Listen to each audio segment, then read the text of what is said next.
755 detenidos por tráfico de drogas en 2017. Más de 10 lanchas diarias cargadas de hachís. El narco más buscado de España grabó un videoclip de reggaetón mientras estaba fugado de la justicia. Ese hombre era Francisco Tejón Carrasco, Isco, el rostro más descarado del narcotráfico en el campo de Gibraltar. Un líder que llegó a controlar el 70% del hachís que entraba en Europa por el estrecho, amontonando millones de euros en efectivo bajo tierra, mientras se reía en la cara del Estado. ¿Cómo pudo un chaval de barrio convertirse en la sombra que manejaba la droga, los coches de lujo y hasta a policías comprados? La respuesta no está en Hollywood, está en las calles polvorientas de la Línea de la Concepción, un lugar donde la pobreza y el paro se mezclan con el rugido de las narcolanchas que surcan la noche. Y ahí, entre adolescentes que soñaban con escapar, Isco y su hermano Antonio encontraron su destino. Con apenas 14 años, ya habían dejado atrás los pequeños robos. Querían más, mucho más, y lo consiguieron. Convirtieron un clan con nombre de fruta, los Castañas, en un imperio capaz de enfrentarse al Estado.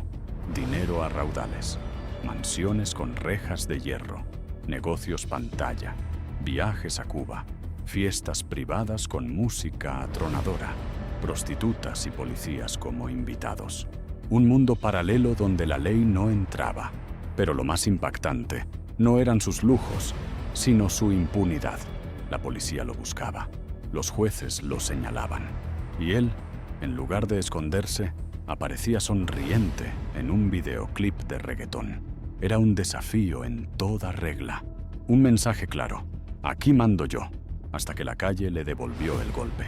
En plena feria, entre luces de neón y olor a pólvora, Isco fue tiroteado en una pierna, el rey del estrecho cayendo herido en mitad de su propio reino. Y la escena fue tan surrealista como reveladora. El narco que un día se creyó inmortal acababa pidiendo ayuda a la policía. Una contradicción brutal. Escucha bien, porque lo que vas a ver ahora demuestra que en España hubo un narco que se rió en la cara del Estado y casi gana la partida. Si te está sorprendiendo esta historia, suscríbete ahora. Lo que viene es todavía más salvaje. La Línea de la Concepción, Cádiz. A un lado, el Peñón de Gibraltar. Al otro, Marruecos al alcance de la vista. Un lugar donde Europa y África casi se tocan. Y donde el tráfico ilegal encontró su autopista natural. Aquí nació en 1976 Francisco Tejón Carrasco, conocido como Isco. Creció en un entorno castigado por el paro, el contrabando y la falta de futuro. Calles estrechas, bares con humo de tabaco barato y un horizonte donde las narcolanchas eran más prometedoras que los libros de la escuela. Con su hermano Antonio, empezaron como muchos chavales de barrio, pequeños robos en farmacias y supermercados, migajas. Pero pronto entendieron que el verdadero negocio no estaba en lo que se podía robar, sino en lo que se podía mover por mar. Primero fue el tabaco de contrabando, después el hachís, el oro verde del estrecho, y ahí fue donde los Castañas empezaron a forjar su nombre. Para muchos jóvenes, trabajar para los Castañas era la única salida. En poco tiempo, lo que comenzó como un grupo de chavales con hambre de dinero se convirtió en una organización que movía miles de kilos de droga con precisión militar. El ascenso fue brutal. En cuestión de años, los Castañas pasaron de ser chavales de barrio a convertirse en los amos absolutos del estrecho.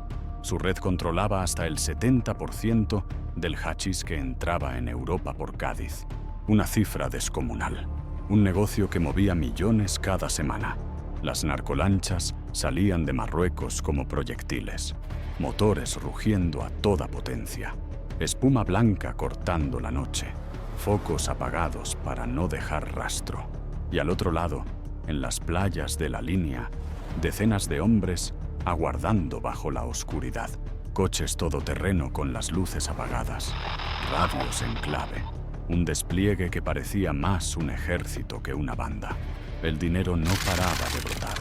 Millones en efectivo guardados en zulos bajo tierra. Coches deportivos reluciendo al sol. Mansiones con piscinas encendidas de madrugada. Barcos atracados en marinas privadas. Cada objeto de lujo era un trofeo que gritaba: aquí mandamos nosotros. Pero lo más inquietante no era el dinero. Era la sensación de impunidad. Isco y Antonio aparecían en fiestas privadas con prostitutas, políticos locales y hasta policías invitados. La línea entre autoridad y delincuencia se había borrado. Durante un tiempo, parecía imposible derribar aquel imperio. Los Castañas no solo controlaban el hachís, controlaban la ciudad entera. Por mucho poder que tuvieran, la presión del Estado nunca se detuvo. En 2016, durante un registro en su propia casa, la policía encontró 5,1 kilos de hachís. Un golpe que parecía menor, pero que fue la primera grieta real en el muro de Isco Tejón. A partir de ahí, la maquinaria judicial no paró. En 2022, más de 150 personas se sentaron en el macrojuicio contra el clan. Policías, colaboradores, lancheros, pero al final casi todos fueron absueltos. Todos, menos él. Isco fue el único condenado en firme. 3 años y 1 mes de prisión. Una sentencia que el Tribunal Supremo confirmó en 2025, sellando legalmente su caída. Los investigadores sabían que había demasiadas piezas encajando a la vez. Se hablaba de filtraciones, de voces anónimas que entregaban información, de que alguien dentro del círculo había abierto la boca. Nada se pudo demostrar, pero el cerco era cada vez más estrecho. Y entonces llegó el golpe más inesperado. En mayo de 2023, en plena feria de la línea, Isco fue alcanzado por un disparo en la pierna. El rey del estrecho, sangrando entre casetas y farolillos. La versión más repetida es que fue una pelea en la feria que se salió de control, pero la imagen era demoledora. El narco que un día se creía intocable, reducido a un hombre herido en mitad de la fiesta popular. Y lo más insólito, colaboró con la policía para señalar al agresor. El mismo estado al que había desafiado durante años, ahora era el único refugio al que podía acudir. El final de Isco Tejón no fue el de un rey cayendo en batalla.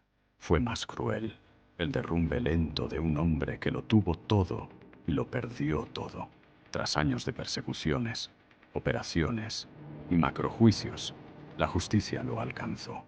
El narco que controlaba el 70% del hachís del estrecho terminó condenado por apenas 5 kilos hallados en un registro.